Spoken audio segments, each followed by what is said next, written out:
slowly killing the WWE.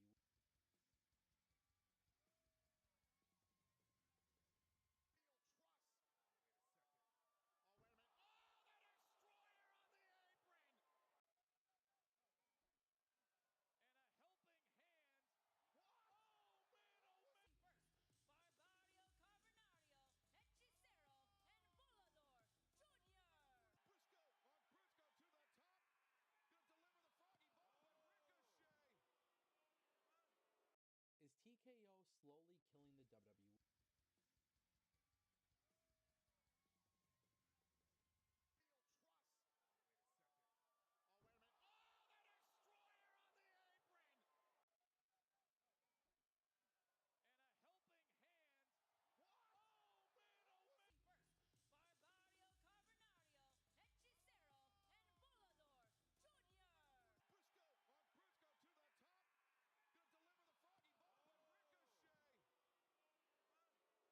Is TKO slowly killing the WWE?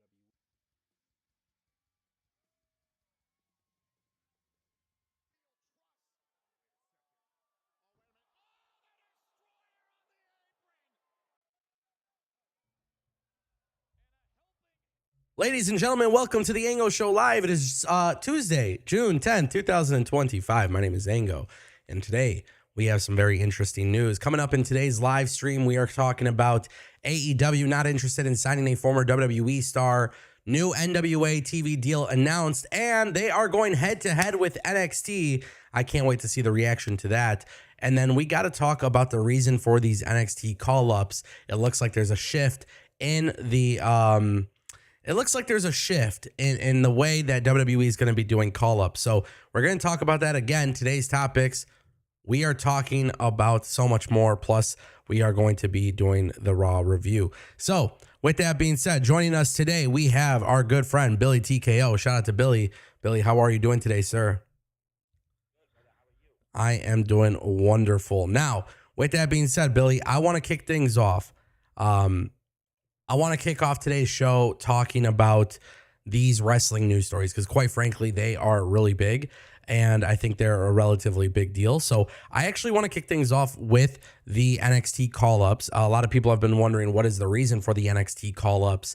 Robert Stone, a.k.a. Robbie E. You guys might remember Robbie E. from TNA. He was actually talking about this publicly. And, obviously he does some stuff backstage with WWE, but he's also an on-screen talent for the WWE. And he said something that was very interesting when speaking to 10 Count Media. Basically, it got brought up about these NXT call-ups, and he was saying that basically holding a talent back who is clearly ready does them a disservice. Whoever's in charge and sees someone that they're great, why wait? Every day that goes on, people are getting older and time's going by. So let's get the ball rolling sooner than later. Why not? Now, one of the biggest reasons why I love this is because this actually suggests that there is a shift in the way WWE views NXT and its call-up system. Typically in the past, it was like guys would stay in NXT forever, wait till they develop, and then decide whether or not they should go to the main roster.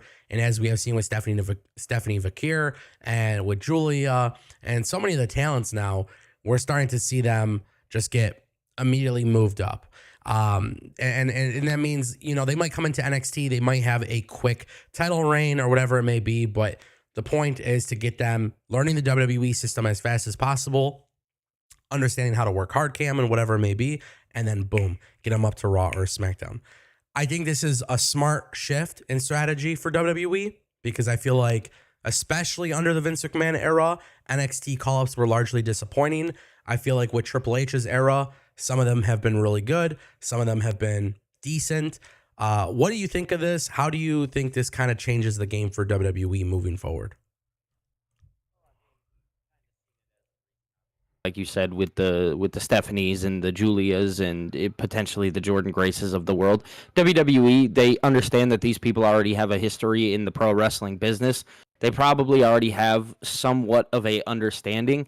Now, you have to understand, like, when they talk about this, they're not talking about maybe like the NIL talent or anything like that. Like, they're immediately talking about these people like Stephanie, like Julia, that are just kind of getting pushed up and shoved into the main roster immediately.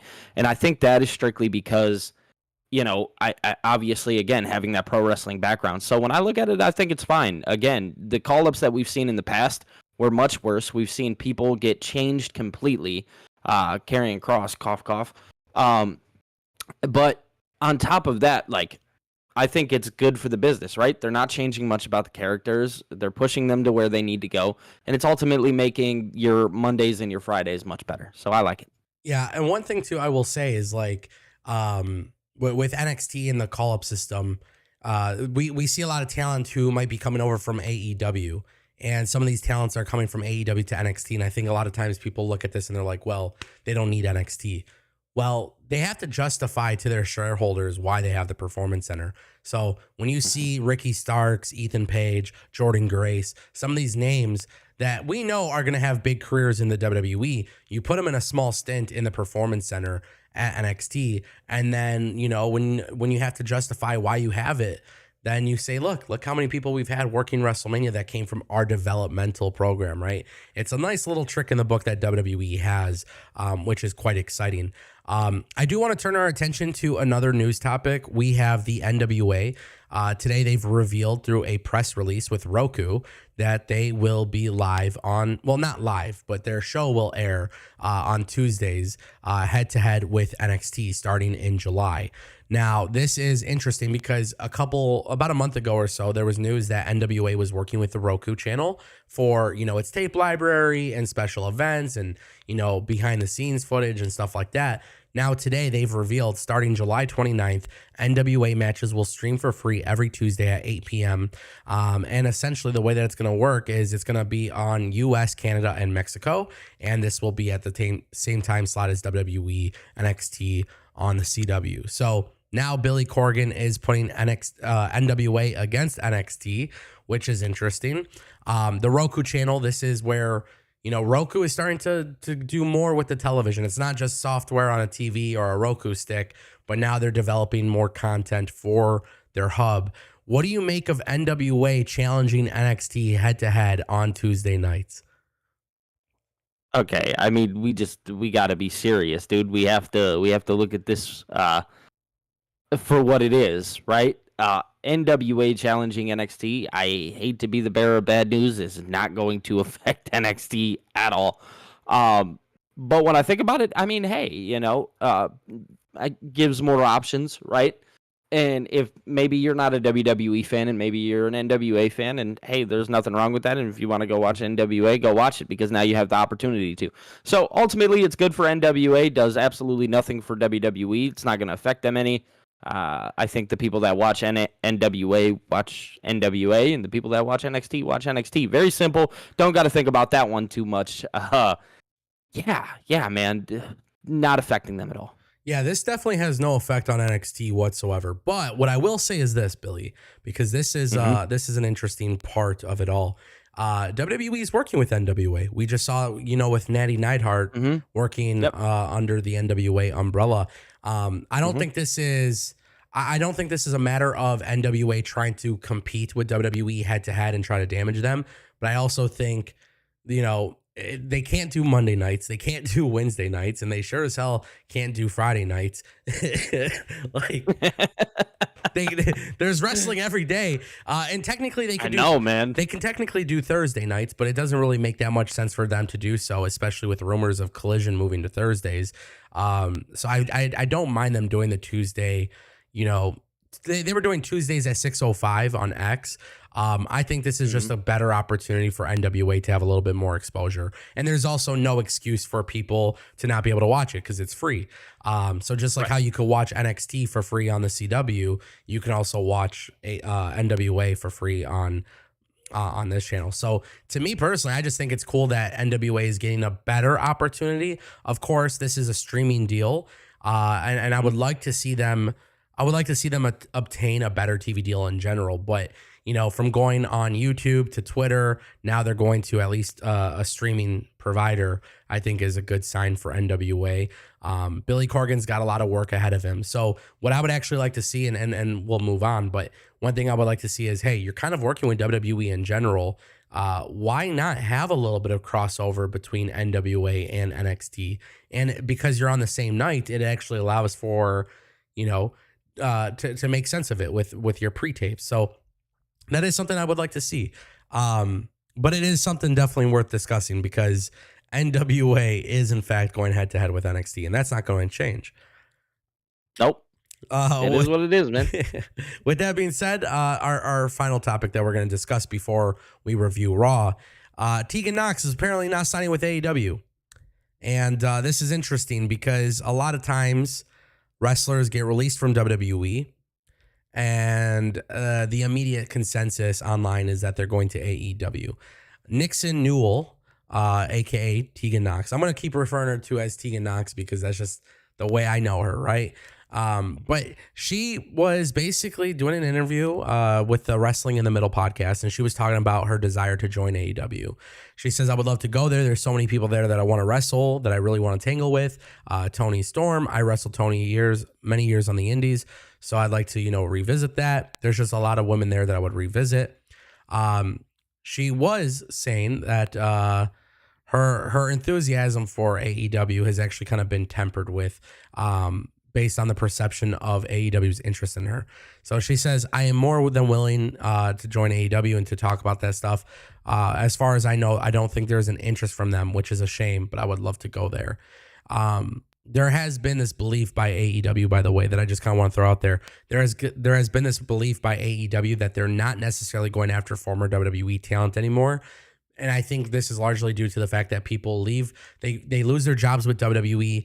They come into AEW with the hopes of going back to WWE, and then you have a situation where Malachi, Rusev, Saints, all these guys, all these talents don't end up getting utilized anymore because it becomes well known that they're not trying to be there anymore. So I do think Tony Khan has actually been a little bit smarter about who he signs, and this is why we're seeing, Alex Windsor from the independent scene in the UK, like she's joining the company. We see Megan Bain. We see, Mina Shirakawa, Speedball Mike Bailey. I feel like they're going for more of those indie talents who didn't get the opportunity to work for WWE, which I'll praise AEW. I think this is the right strategy, currently speaking. So I don't blame them. But what do you make of it when Tegan Nox, she comes from that indie background, she has that style that AEW is looking for. What do you make of it when she says that AEW is not necessarily interested? Well, obviously, number one, it sucks for Tegan Nox. Obviously, she's looking for employment. She's going to want to go work. But I want to actually praise AEW here. That just means that they've listened. For a long time, people said, hey, you have such a big roster. Don't go out and sign every single person. It's the same story as somebody like Cedric Alexander. Yes, they could have signed Cedric Alexander, but we said it, yesterday. At the end of the day, he just would have been another person that was on that roster. So I think good for AEW. You, as a business, you have to look at this in a sense of not all your money is good money. So not every dollar that you spend is good, right? And just because you see somebody and you're looking, and from the outside looking in, hey, you might fit here, doesn't actually mean that they'll fit. A person that comes to mind, is Deonna Purrazzo, who has obviously just kind of been pushed to the side, hasn't really been able to do anything on TV and whatnot. So, I mean, at the end of the day, I'm actually going to praise AEW here and say, hey, good for you guys, watching where you spend your money, understanding that not everybody is going to fit maybe that AEW mold that you're trying to build. So good for them. I'm not against it. And Tegan, she'll be fine. I just want to preface that. She will. I mean, she'll wrestle on the indies. She'll make a career out of this. If that's what she continues to do, she'll get booked in numerous places. So trust me, she'll be okay. Well, one thing, too, that I think really needs to be said is people need to look at the talent pool and then also realize TNA exists. And it's a good thing that TNA exists, and it's a good thing that people have gone to TNA. Right now, TNA's Knockouts division has been butchered by WWE and AEW, right? Mm-hmm. Both of those companies are taking their top women, and TNA is finding a way to make their Knockouts division interesting again. Right now, I don't know what it is, but they have this huge initiative with UK talent.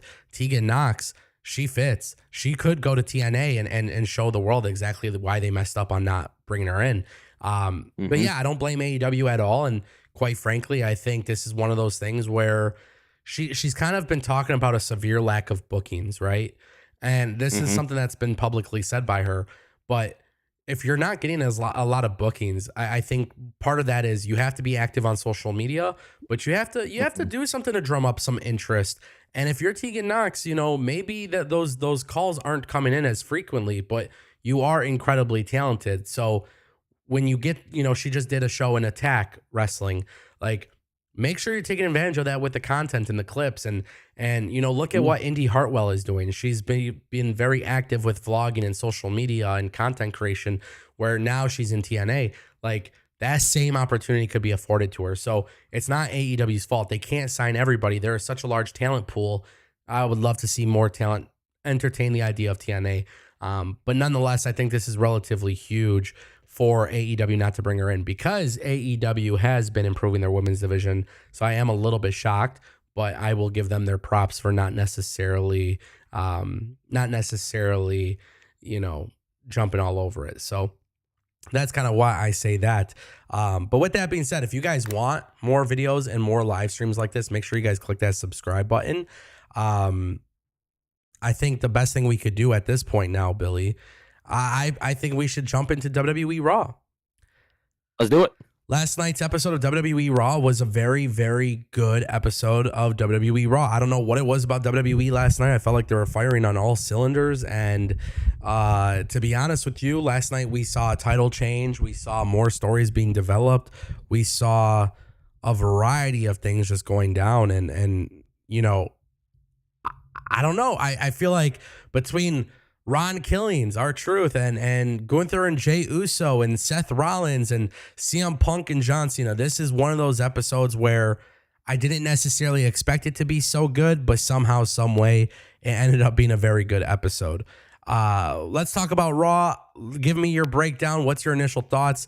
And of course, we will be reading super chats as they come during our Raw review. So if you guys want to support the show, consider dropping a super chat. Billy, what was your reaction to WWE Raw? And then we'll start breaking things down.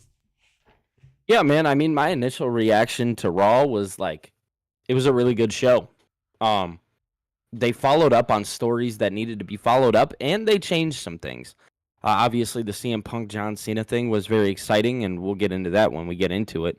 Gunther and Jay, I heard Bully Ray or Bubba Ray, whatever you want to call him. I heard him on Busted Open talking, and he was saying about how like last night's match between Jay and Gunther, like how it was just like a wrestling like clinic. Like they did such a good job, especially in that last 5 to 10 minutes, just really like emphasizing that sleeper hold. And I just want people to think about that for a second. Is like the match was so exciting over a sleeper hold. So I thought that was really cool. Sami Zayn and Karrion Kross. Karrion Kross still is the devil on top of Sami Zayn's shoulders. But obviously the big takeaway last night was Gunther became the new world champion, which is very interesting, which again, I think we'll get into. Ron Killings, Nikki Bella, Bayley returned. Like so many cool things came out of last night's episode. Some things that, maybe I wasn't necessarily the biggest fan of, but we'll dive all into that here shortly. Yeah, so let's talk about it. Tell me, what was something that you're not a fan of then? Let's just get right into the nitty gritty. Yeah, I mean, if we're gonna knock down that door right away. Okay. So the first thing that I want to talk about is the Jay and Gunther stuff. As exciting as it was, and like I said, it was a really good match for what it was. I'm a little bit of the minority here thinking that maybe giving Gunther back that world title wasn't the best decision. Not when there wasn't anything on top of it, because let's be real here, a lot of us sat up and we were like, oh yeah, Seth's going to cash in. And even during my live stream yesterday, I said, oh, they're not going to do it because it's almost too predictable. And WWE wants to stem away from the predictability of what that show could be. Regardless of that, I think in some sense, if I'm being honest, the Jey Uso thing, as much as people loved it, WWE almost did him a disservice by only letting him carry that title for 51 days. I felt like, and again, these are all personal feelings, so personal biased, it is what it is. I felt like they could have done more with him and given him more of an opportunity to shine with that championship. But again, at the end of the day, it is what it is. It's not like it's the end-all, be-all, but I think it just shows that maybe there are some cracks inside of TKO that aren't necessarily perfect, because one big thing of that is what we just witnessed last night was an experiment. For Jey In Uso? WWE, yes, it was an experiment. So let me ask you this, because I'm on record multiple times on this channel saying I don't personally like super long title reigns. That's been an issue that I've had for a very long time. And I think largely too, like there was a lot of fatigue with the fact that Roman Reigns basically held the belt for 2 centuries. Obviously exaggeration, but I think WWE, if I'm being real with you, like Jey Uso winning the belt and then dropping it back to Gunther, I actually am not mad about it in the slightest, because I feel like it was a message to the audience and a message to the WWE universe where we will reward people for their hard work, which it was very clear since 2020. Jey Uso has shown that he was just completely evolving on a different level. I'm kind of like, I'm not mad that they only gave him a 51-day or 52-day reign, because like I said, it's a reward for his hard work. I actually think Jay and Jimmy should get back together and start dominating the tag team division again and start telling that story, especially when you consider what's going on with Solo Sikoa, JC Mateo, and Jacob Fatu. I think Jay, being the main event Uso, main event Jey Uso thing, like it's fine. Let me show you something actually. Let me see if maybe this would change your mind. You're going to show me something and I can't see it. I'm going to read it to you. Okay. So there is a crazy theory about Jey Uso dropping the belt, Gunther winning it back, and this involves Sami Zayn winning it. This comes from Jason Solomonster on Twitter. Yes. I love this fantasy booking idea. He says, I think I see the vision now. Gunther is champion again. Sami Zayn wins King of the Ring in Saudi and gets Gunther at SummerSlam. He wins the title, but Seth Rollins spoils the celebration. It's the Daniel Bryan story all over again with Sami getting it back at Mania. Now, me and you have fantasy booked the idea of Sami Zayn winning it as a heel on Jey Uso. We saw Jey Uso lose to Gunther. I'll be honest with you. I thought my fantasy booking idea like 8 months ago was sick. Now we're seeing this idea, and I have to give Solomonster his props. This theory is becoming my favorite theory because it is another long-term story. Yes, they are recycling history, but it's one that actually makes the most sense. Everybody wants fresh stories. Everybody wants fresh champions. We got the Jey Uso title run. Now, how do we get the belt on Sami? I think this is the right way to do it. What do you think? Yeah, I'm actually in agreement. I think it keeps Sami, right? And I think the real cool part about this is Karrion Kross is really that devil on his shoulder. So people talking about, oh, there's not a plan for Karrion Kross, et cetera, et cetera. I think there is. And I think he's going to be that guy that's just always in Sami's way. And right now it seems like he's not doing anything. And it seems like he's sitting there and he's just not garnering any attention or anything like that. Or WWE, they're going to release him, et cetera, et cetera. I don't think that's going to be the case. I think he's going to play a big role after Sami wins the World Heavyweight Championship. So that's just my thought process. So after he wins it, let's say at WrestleMania, I can see Karrion Kross starting to step into that role a little bit more. Yep. But Solomonster's tweet, yeah, man, I'm a big fan of it. It's okay to recycle history. Yeah. It really is. There's nothing wrong with it as long as you're doing it correctly. And even in some sense, this is still a little bit different. You know what I mean? And he beat Seth, who's the ultimate bad guy, right? Yeah. At WrestleMania. Why not? I'm for it. I guess that would just, push off Braun Breaker another year. But hey, even I'm okay with that. So at the end of the day, Braun Breaker got called up prematurely. He doesn't need it just yet. Everything could be a slow burn, and that's what WWE is conditioning you. But I think I love how you brought up Karrion Kross because that's the way I'm seeing it too. Like, for those who don't like these short title reigns, if you want new people to become champions, at some point they do got to drop the belt. So Jay has a shorter title reign. Sami eventually wins it. He doesn't need a long title reign. But who's the devil that's been on his shoulder for the past year and a half? Karrion Kross. Oh my God, imagine what that's going to look like, when he finally gets that serious push, right? I think this is a trickle effect into some great storytelling, which Sami turning heel on Jay could have been a really good one, but this is one that creates longevity for multiple different people and multiple different stories, which I think is awesome. It's the trickle down effect, and if you don't love the trickle down effect, then I mean, hey, you're kind of out of luck there. Again, if you look at the things that they're doing with Seth Rollins and Braun Breaker, and you talk about recycling stories, that's a recycled story, Yeah. right? Yeah. Braun Breaker is eventually just going to be what Batista was to Triple H. Exactly. I mean, It's recycled. everything is kind of recycled in that sense. Yeah. It's really hard to be fresh with professional wrestling characters and storylines. It's just how can you tweak them and make them a little bit different? Exactly. Excuse me. We did get a super chat from Adam Myron. He dropped a $5 super chat. He says, I think WWE made an error. Their first... the chat is freezing. I think WWE made an error. Their first Goldberg should have cost Gunther the match against Jey Uso. Instead, no Goldberg. Gunther wins the title clean. What do you think of that? I mean, I think it's very clear that Gunther winning. So here's the thing that I love about Gunther beating Jey Uso the way that he did.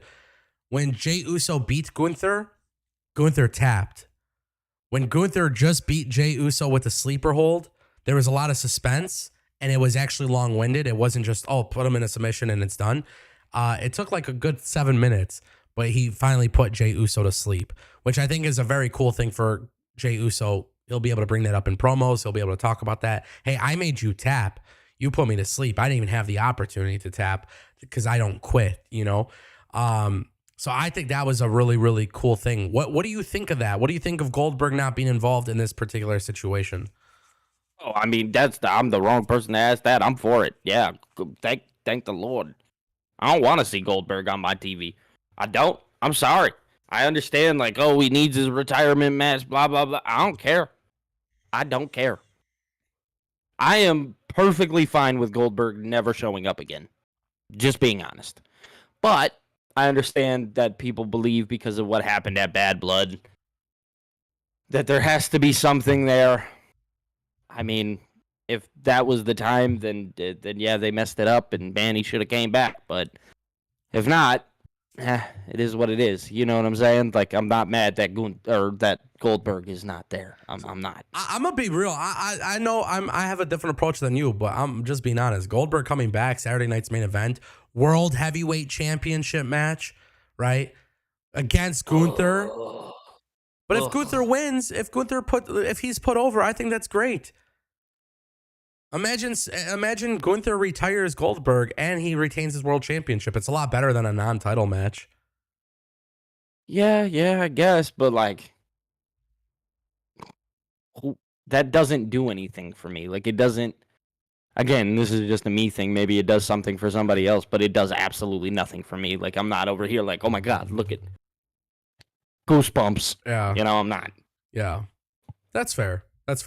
I'm not mad about it. It's just if they decide to have Goldberg win, then that's where my outrage comes from. But I do think, to be fair, I think WWE does owe Goldberg a legit send off. That yes, moment that he'll have, I do think that he deserves it. I'm sorry, but like, WWE kind of did him dirty in the sense. Bold. Yeah, they kind of did him dirty, especially when they transitioned into TKO. It was like, yeah, they kind of disrespected him a little bit. And I could see why he was frustrated about everything. But would you rather have Goldberg go into AEW and have his retirement tour? Because at one point that was a possibility, right? No, let him go into WWE, let him drop the belt, or not drop the belt, let him lose the opportunity to win the belt to Gunther, and Gunther retires him completely in Atlanta. You put over your rising star. I'm okay with that, I swear, to be honest. Yeah, I mean, it is what it is. Like I said, it doesn't really do anything for me. I'm not giddy about it, or too giddy about it, but it is what it is. At the end of the day, they're going to do it. Like you said, WWE in some senses disrespected Goldberg, you know. Let's just do it and get it over with. Yeah. And by the way, just for like those who are going to question this, Saturday night's main event has been a very big success for WWE right now. Like NBC, Peacock, like they are happy with Saturday night's main event. That's the weekend that they load up against All In. So just imagine you have Gunther and Goldberg and Cody and Cena And there's a variety of other things that you can do. Like this will be a star-studded show. Goldberg loses, not a big deal. You move on. Now, one thing I will say, I don't know who tweeted it out, but I just want to throw this out there. Someone tweeted out about UFC Fight Night being in Vegas, or excuse me, being in Atlanta, Georgia this Saturday.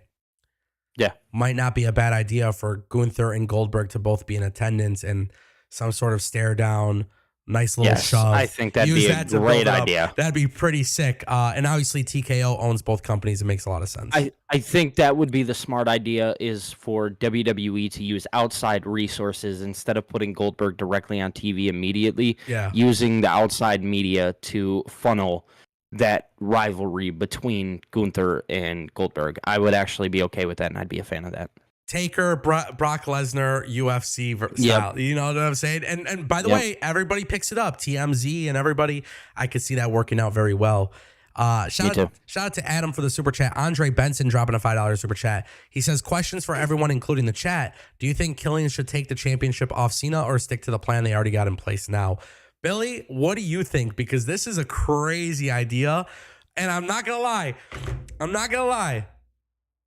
I can't sit here and hide it. I have been begging for R-Truth to have one serious run for the last few years. So I would 1,000,000% support it. I don't think they'll do it, but I would support it 1,000,000%. How do you feel?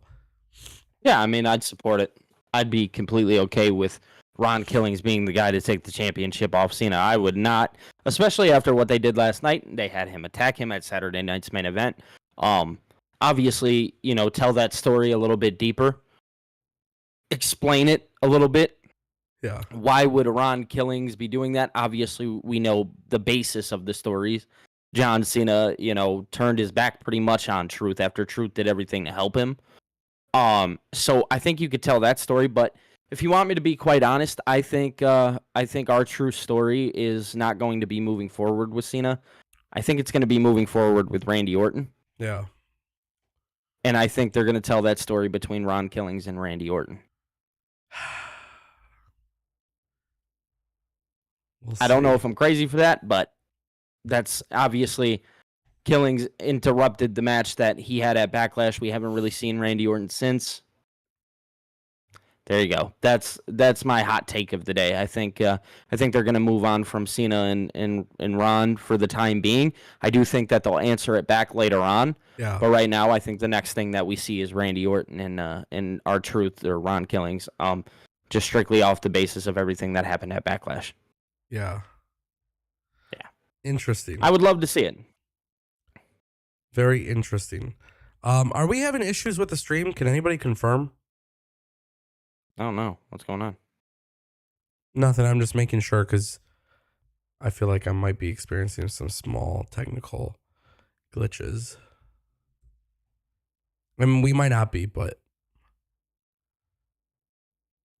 it's just YouTube Studio does this sometimes. I know other streamers were talking about this, but they were saying like YouTube Studio, when you're interacting with the chat and stuff, sometimes it glitches and it starts buffering. And for sure. So for sure.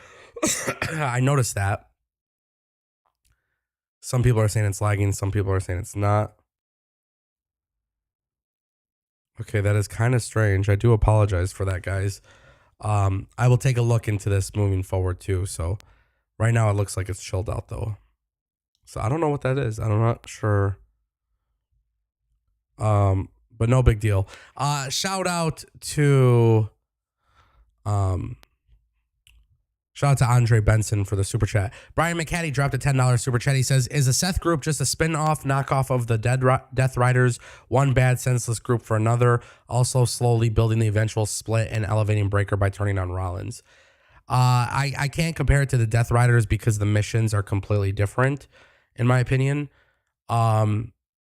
In the sense that Death Riders felt more of like an invasion. This feels like more of a group that's putting their ego above everybody, trying to put themselves over as a group over everybody, if that makes sense. So that's kind of how I'm looking at it. I also think Braun Breaker, Bronson Reed, Paul Heyman, and Seth Rollins is a million miles ahead of them in terms of entertainment value. So yeah. Yeah, no, I agree 100%. I'm really with you on that one. I'm not gonna lie to you. Yeah. Kind of hard to compare the two. But I think I love the Seth Rollins group.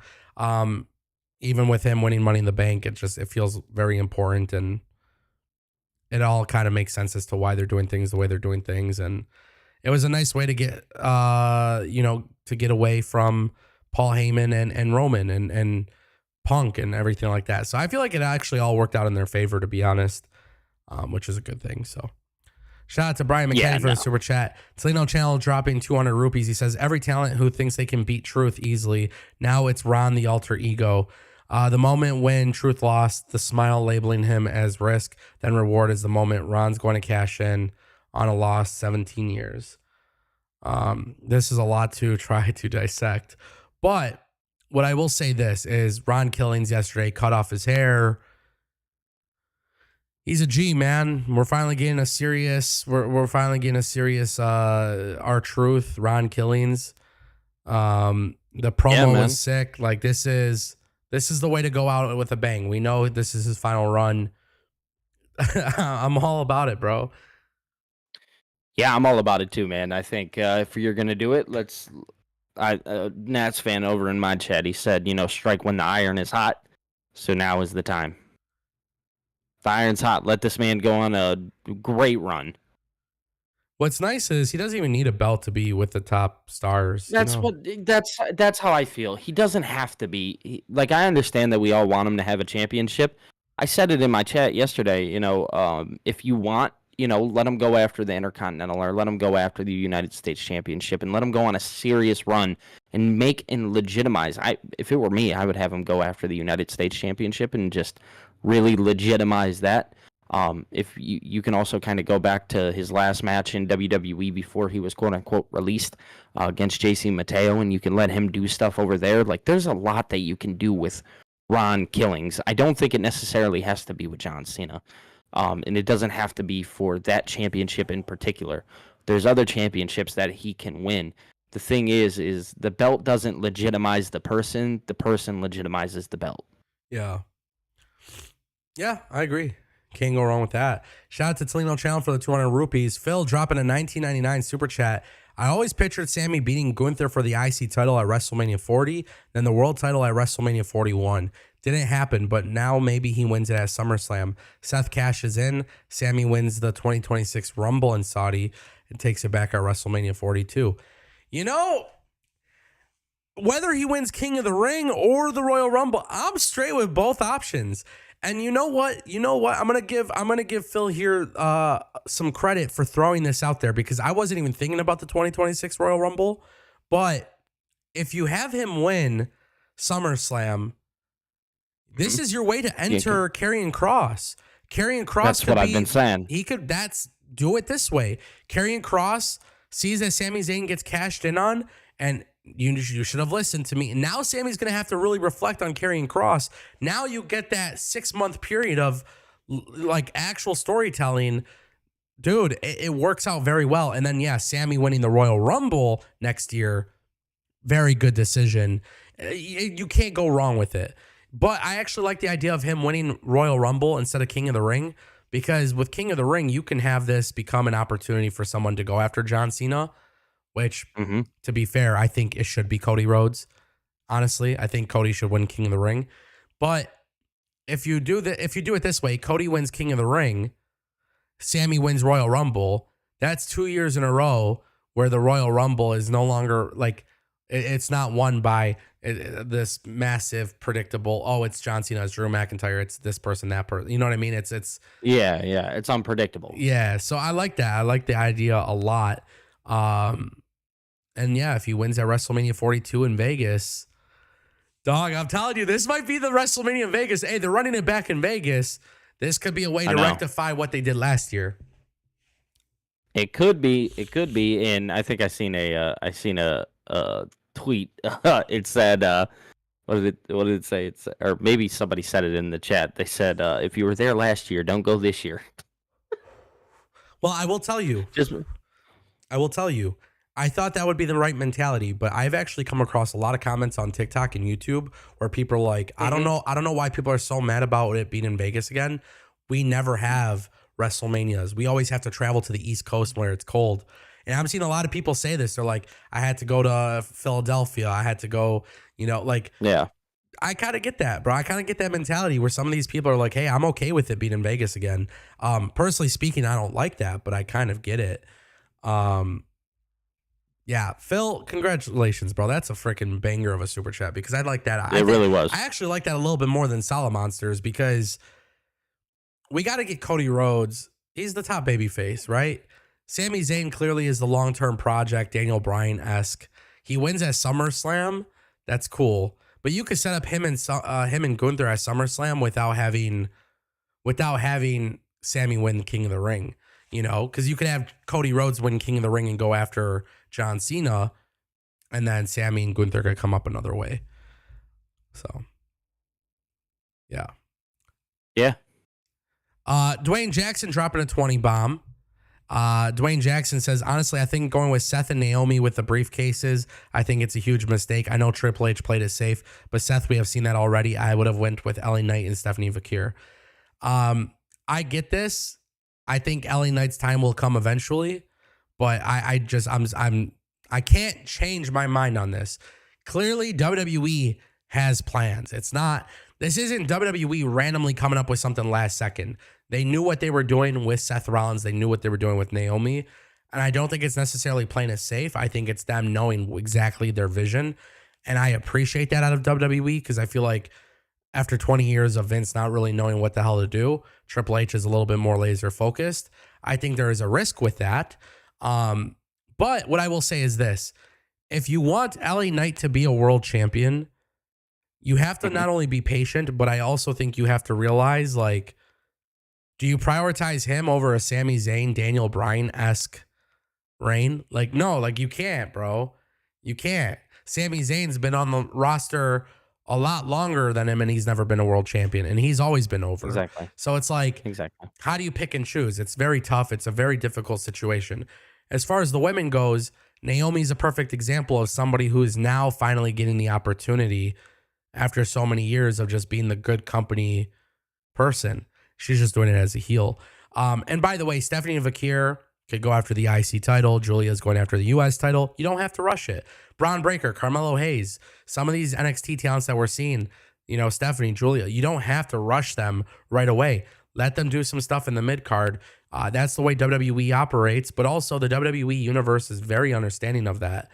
And that's why you just got to keep being loud and being vocal. What LA Knight did last night on Raw, going after Braun Breaker, I literally texted Billy because obviously we had our stream yesterday. I was like, that moment made me think, okay, this guy can be more than just a mid-carder. But timing is of the essence. It's just not his time right now. So LA Knight, get away from the bloodline stuff on SmackDown. Get away from Shinsuke, right? Draft him to Raw. Let that be the thing. When he goes to Raw, he can start doing some stuff long term, which I think will be really good. Yeah, and obviously they showed hints of that last night with him coming over and doing what he was doing, attacking Braun Breaker. I think that spoke volumes to LA Knight's future. Like you said, be done with the bloodline stuff that's been ongoing for very long. Switch it up a little bit. And now, hopefully, we can see him go on that super duper babyface rise against a very what is another growing bloodline and is more modern and will fit the times for LA Knight, if that makes any sense. It's the current bloodline right when it was hot in bloodline or in LA Knight. There's more of a I don't know why I'm struggling so hard to say this and get this out. LA Knight right now is facing kind of the inception of Roman Reigns, but there's more of a chance for Seth to potentially lose one day than there was Roman, which makes it better for LA Knight. Yeah. Which, by the way, that's how I look at him. By the way, Seth loses the belt at some point. If he wins Money in the Bank and he loses the belt, you have the Roman and Seth feud to go back to. Yes. So. Yep. Shout out to our good friend Dwayne Jackson for the 20 bomb. Poindexter coming through with the 20 bomb of himself. With Seth coming out during Cena and Punk, and with the backstage segment where he told the group with King of the Ring in the briefcase, this is an all-out assault on both world titles. Do we see the possibility of Seth cashing in on the WWE belt? that could be fun. That could be a nice little swerve. It could be a nice little swerve. Why? Because Cody and Seth is another feud that I'm sorry. I'm on board with it. You know, I know we've seen Seth and Cody a lot when Cody came back, but there's that story there of Seth also helping Cody at WrestleMania to win the title. And I think that would be an entertaining way of Seth cashes in on John Cena. John Cena eventually turns babyface. I mean, John Cena's winning these matches or losing these matches, but at the end of these matches, he's sitting on the ramp. He's starting to look like he's having regret of turning heel. Maybe the sooner they have him transition into a babyface role, it's better. I don't hate this idea, honestly. I don't know how you feel, Billy, but I would never be mad if Seth cashed in on John Cena. It would be a nice freaking swerve. It would be actually, you know what would be really cool is you have Cody beat John Cena at Saturday night's main event and Seth Rollins cashes in on Cody with Bronson Reed and Braun Breaker taking out Cody and Seth wins. Well, and the cool thing is there's not really a wrong answer here because you could have Punk win too. And you can have him cash in on Punk. Oh my God. And then like, yes, dude, like you literally can't go wrong. I don't know. It's crazy. To me, I get excited about it because this is the first time where it's like, yes, I thought Solid Monster's idea was awesome. And then Phil kind of dropped the one where it's like, hey, Sammy wins Royal Rumble. I love both of those options, right? But now I'm liking the idea of Seth going after the WWE Championship, which by the way, just one quick point and then I'll let you respond. But I think those world titles got to switch shows. The WWE Championship's got to be on Raw. The World Heavyweight Championship's got to be on SmackDown. Seth goes after the WWE Championship. Now that championship is coming to Raw. Adam Pearce, Nick Aldis got to bring the World Heavyweight Champion to SmackDown. I think it actually ends up working. Yeah, I mean, they did that many years ago. They need to put that World Heavyweight Championship over on SmackDown and keep that WWE Championship on Raw because the WWE Championship, I mean, if you want to talk from just like a look perspective, WWE Championship just looks so much better on Raw. And the World Heavyweight title always looked better on SmackDown to me. Maybe that's just the way I grew up and that's how it was. But yeah, but not only that too, just keep this in mind. Not only that, but WWE Championship is the A title. Netflix is the A show, right? Like, Yep. I mean, if you're looking at brand visibility, that's just a way better business decision, in my opinion. Absolutely. Yeah. Shout out to Poindexter. Jonathan dropping a $4.99. He says, who do you guys think is the mystery opponent for next week? Hopefully it's Ilya. Dude, I want to say Ilya so bad because I feel like WWE just owes it to us. For those who watch NXT UK, you got to give us Gunther and Ilya. Yeah, like you just have to give it to us at some point. It would be really nice if that was the case. I don't think it's going to be Ilya. But I will say this. I just want to throw this out there. I'm getting really sick and tired of in professional wrestling across all companies. Raw, SmackDown, NXT. Well, not NXT because NXT is really good with this. But like TNA and AEW. Whenever there's a mystery opponent, I always feel like it's a letdown. At least in the past year, I feel like it's been a letdown. So if it's Ilya, I would be very happy. But for some reason, I have a feeling it's not Ilya. So I don't know who I would think it's going to be. But I actually agree. I think it is going to be Ilya. You think so? I don't think he's cleared, though, is he? I don't know. Again, I mean, what do we really know? You know what I mean? WWE could keep that stuff super tight-knit. That is true. It fits, though, because obviously Sheamus, Rusev. Who is the third? Sheamus, Rusev. I'm trying to think of who the other person was in the bracket. I have it on my phone. I have a picture of it. I just can't. Oh my goodness, who was it?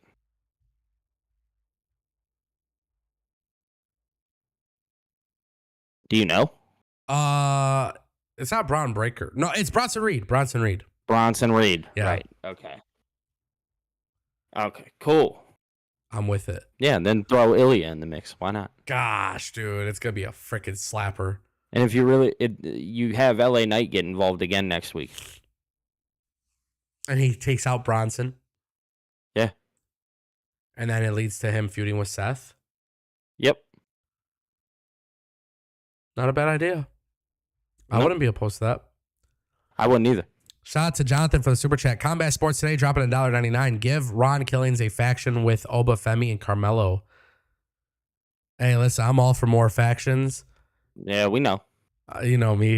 We have this conversation all the time when we're live. So I'm gonna throw it out there. I have no nothing against this. I wouldn't be mad about Ron Killings having a faction. And listen, he is the vet. So like Oba Femi or Carmelo Hayes getting involved with him would be cool. You know, Ron Killings stealing Carmelo from the Miz. Shit. Not a bad idea. I'm not mad at it. You know? No, I wouldn't either. I think when you look at Ron Killings and what he can do with these younger guys, I think it helps out a lot. Mm-hmm. Yeah. So for sure. I dig it. Shout out to CST, my favorite MMA source. Let's go. Francis Martin dropping $5 Canadian. I just hope that Killings' run is not lost in the shuffle because he deserves. OG all the way. Can't wait to see where it goes. No, it's definitely not getting lost in the shuffle. Not this time around. Yeah, he's up there. He's killing it. Yeah, right. He's good. Yeah, he's honestly dominating. Like as far as that goes, the promo coming out, the way he interrupts the show. he got the finger point picture with Triple H. Yeah. Oh my god, that was Triple H trying to fix everything. Yeah. On social media. Right. Yep. I love it. Shout out to Francis for the super chat. We have a super chat from Toledo Channel for 200 rupees. What's your take on ads for everything? For me, I'm conditioned ads due to popularity of soccer and cricket in my country with sponsors on jerseys. All I want is talents getting benefits. WWE equals money. Yeah, listen, I'm gonna just throw this out there. I have no problem with it. Sponsored ladders, tables, this, that. Do it. I don't care. It's not a big deal. People want to complain about it because this is my problem. New Japan has had ads on their ring mat forever. Okay? Nobody complains about it. WWE has it the same exact way. People complain about it. Then WWE's like, well, we're going to sponsor the tables and the ladders. Bro, it's ad revenue. This is what the world is. Billy, you are wearing a hat. You are advertising the Lions. You are not getting paid for it. What hat is that? 47? New Era? What is it? New Era? This is a New Era. Yeah. How much money is New Era giving you to wear this hat on the Ango show live? Nothing. Start charging them because you're a walking billboard for them. That's right. So the thing is, WWE's just going to get money anyways. They're going to do it. I have no problem with it. Personally speaking, I have no problem with it. Ads are everywhere. This is literally the way the world works. Ads are literally everywhere. People are wearing shirts with a Nike logo on it. It's free advertising. WWE is going to keep doing this. Every company is going to keep doing this. The outrage wasn't there when AEW had DraftKings over the ring mat. For people who think it's overdone and it's too much, I tried warning everybody 3 years ago. I warned everybody that it was going to happen. And I told people on my channel, I said, you cannot get mad at it because at the end of the day, it is happening. It will happen. WWE will maximize those profits just like the UFC does. Wait till they start sponsoring wrestlers. When Roman Reigns comes out and it has his nameplate, right? It's going to have the Slim Jim logo and he's going to be a Slim Jim athlete. Yeah. Yep. It's going to happen. But here's the good news. Here is the good news, right? WWE is going to do that. As long as it's not affecting the creative part of the show, it doesn't matter. It doesn't matter. It doesn't look that tacky either. The Fireball whiskey ladder did not look tacky. It actually kind of looked cool having a design on it, you know? But in my opinion, I just don't think it's that big of a deal to be mad about. No, bro. People just love to get mad about anything. That's like the world of a wrestling fan these days. And by the way, I encourage every company to do it. I encourage AEW to do it. I encourage TNA to do it. Which, by the way, this is good marketing. By the way, this is why you don't see Tony Khan shitting on it. Because if Tony Khan were to shit on it, well, dumbass, like that's money coming into you. Like, why would you shit on the idea of more money? No, it doesn't hurt the product whatsoever. So, right. Yeah. Silly stuff. Yeah. Silly stuff. Very silly. Very, very silly. Shout out to our good friend Toledo Channel for the super chat. If there's any more super chats that people want to put in, go ahead and do it before the show concludes. Billy, I know you're also live. You're doing vertical, I believe. Did you have any super chats or anything that you wanted to? No. Okay. No, and it wasn't able to go vertical, but we're gonna try vertical tomorrow. It wasn't able to go vertical.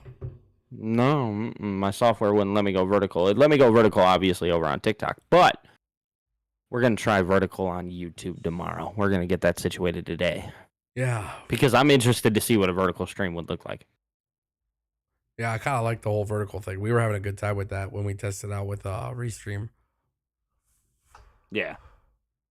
Nice. So let me ask you, John Cena, CM Punk, Night of Champions. What are your thoughts, buddy? So I have a interesting take on this one. And I think it's obviously it has a little bit to do with my fandom towards CM Punk. Obviously, people know I'm a fan. Yeah. I've made that very vocal.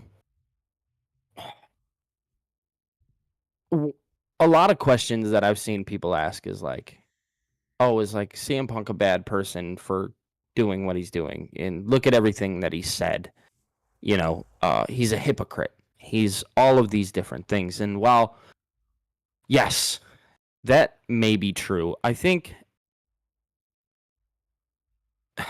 I want to preface by saying, like, I have so much respect for the people that go out there and they find the sources and the news and stuff like that. I think I love it. I have so much respect. But I think somewhere along the line, you know, people now believe that they're fans because they know, like, the inside scoops. Yeah. So because people know about this tweet that CM Punk made many years ago, oh, well, that makes them a fan. I'm a fan of wrestling because I know everything that is currently going on inside of the locker room when they're at home. I know everything about them, and that's what makes me a fan. And when I seen last night, like, I actually got goosebumps from it when I seen John Cena and CM Punk, because, you know, there was a time where, like, I really begged for this match to happen again because, like, I genuinely miss CM Punk in pro wrestling. Like, I did. You know what I mean? Yeah. And many years ago, 2015, 2016, I wouldn't have believed you that this was going to happen again. And it didn't matter where it was going to take place. It truly didn't. And this kind of goes back to the topic that we've talked about numerous times, that people love to create outrage out of something that really has nothing to do with them. And just because somebody said something or just because somebody acts a certain way, they love to run with people's history. And it's like, that doesn't make you a fan. It doesn't. I'll just be transparent and honest.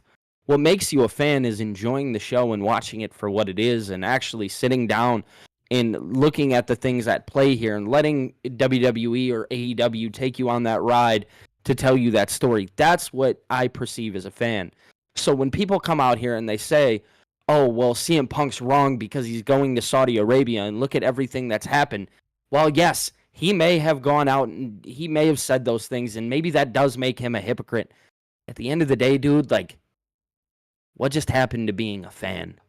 It's not cool anymore. Well, you know, if you're... Go ahead. I'll let you go. Yeah, not to interrupt you. I was just going to say, I think the big thing is everybody wants to be moral police. And these are not your friends. These are not your friends, and they're not your family. They're going to have different views than you. And I also think my message to the world is look in the mirror before you start judging other people, because there's a little bit of a hypocrite in everyone. And, you know, I want this match. John Cena was a heel. So do I. He says, you want it, you're going to follow me to Saudi Arabia. You know, it's the heel thing to do. Yeah. I think, listen, at the end of the day, I think CM Punk, you know, it's like, what would they say? Like, don't get too close to your idols or whatever. Like, these wrestlers, bro, they're not going to have the same political beliefs, the same personal beliefs as you. And your beliefs aren't right or wrong, by the way. Like, everybody has their own way of thinking, way of doing things. That's why I can't get mad at it. Yeah. Yeah, I mean, at the end of the day, man, like, these people, like, they'll do what they do. I think people just love to attack people for just the things that they do. And, you know, at the end of the day, like you said, I think you did a really good job at saying it. if we take a close, deep dive and take a look in the mirror at all of us, we all got a little bit of hypocrite in us. None of us are perfect, and we never will be. But again, going back, this is one of those matches that I've just wanted forever. It didn't matter to me where it happened. I just wanted to see it. I've seen a lot of TikToks recently.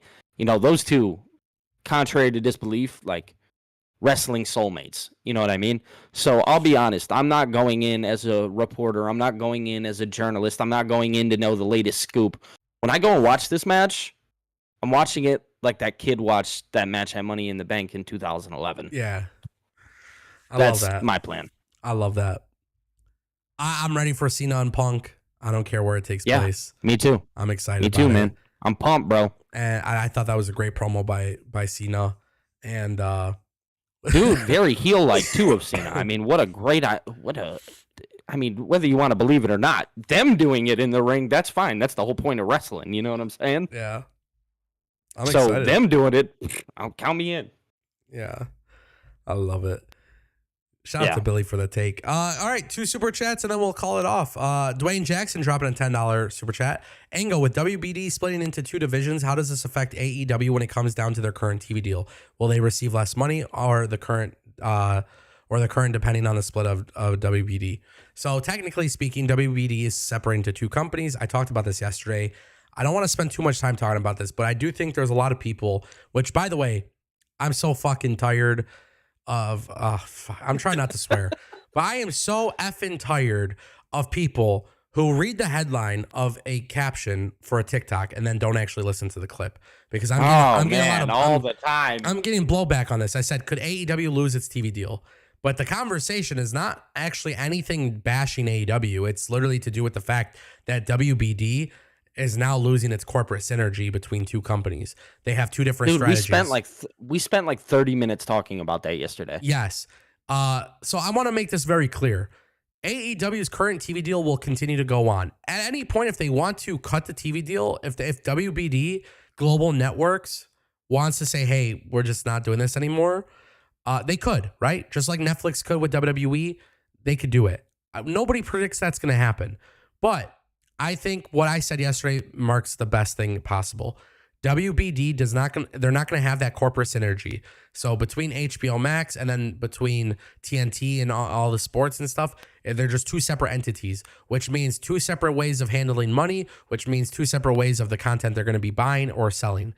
I do not believe that AEW will have an issue whatsoever remaining on this contract. I do believe Tony Khan will shop for a new partner after the fact. And I think that will happen 100%.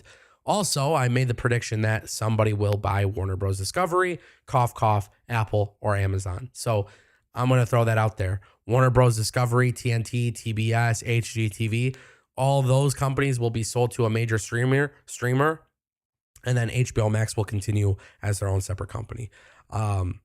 Now, as far as money goes, you can't predict that. I don't want to predict that at all, because right now Warner Bros. Discovery in general is in a lot of debt, and that's not getting better. That's the reason why they're doing this. And with them doing the split, they're the ones who are obtaining most of the debt. So I can't sit here and predict, next year, late next year, negotiations will begin. I don't think they remain with them, but I don't think AEW goes away. I think they just get a better TV partner, in my opinion. Agreed. TNT is not what it was in 2001. I'm just here to tell you guys. Yeah, it's just completely different ball game. Shout out to Dwayne Jackson for the super chat. D-Rec2 dropping a $5 super chat. The fact of the matter is everyone does business with Saudi now. Saudi Arabia, they're investing in a lot. WWE, TKO, UFC. They have their stuff with Saudi Arabia. Saudi Arabia is very involved with soccer or football, depending on how you call it. At the end of the day, they are, when it comes to combat sports, they're very involved, and they're killing it as far as like making money and investing in it and making it a big spectacle. And Riyadh season is a very big thing for them. So ultimately, the way that I look at this is like, money talks. They're investing the money into it. And WWE's partnership with Saudi Arabia is a very good partnership. They've been doing it for years. They've, You know, you've seen a lot of changes throughout the years of certain talent can't perform there. Now they can. Like, so I mean, I'm just going to throw this out there. I expect like one day WrestleMania will probably go there. You know, they're going to make these big spectacles, and they're going to invest a lot of money into that. And now with them launching a boxing promotion with TKO, there's a lot of money into that. So the good thing is for like combat sports athletes, it's completely changed the game, you know, as far as entertainment and all that stuff goes. So yeah, I mean, that's just going to happen, and WWE probably will continue working with them. TKO will probably work with them. But there's a lot of American businesses in general that are currently working with them. So it's not like WWE is the only one. There's several businesses in America that are working with them. So that's just the way it's going to be. Shout out to D-Rec 2 for the super chat. Ladies and gentlemen, that's going to conclude our show. Really appreciate you guys all coming through and hanging out and being there with us to watch and talk about wrestling and talk about these news stories. For those who did not watch this, I will have a clip for all the wrestling news stories we discussed today on the channel. I appreciate everybody being here. BillyTKO on YouTube and TikTok, so make sure you guys follow him. And any last words, Billy? No, sir. No, sir. I just appreciate you having me, man. If you guys wanted to, maybe I do have some last words. If you guys want to tune into my watch-alongs tonight, I definitely suggest doing so. We're going to be watching NXT at 8 p.m. Come over, come subscribe to the YouTube channel, man. BillyTKO over on YouTube. Hope to see you guys there. Beautiful. Make sure you guys do it. Ladies and gentlemen, that is the Ango Show live Tuesday, January 10th. January. I said January. It is June. Shout out to everybody for joining us. We will be back tomorrow at 12 p.m.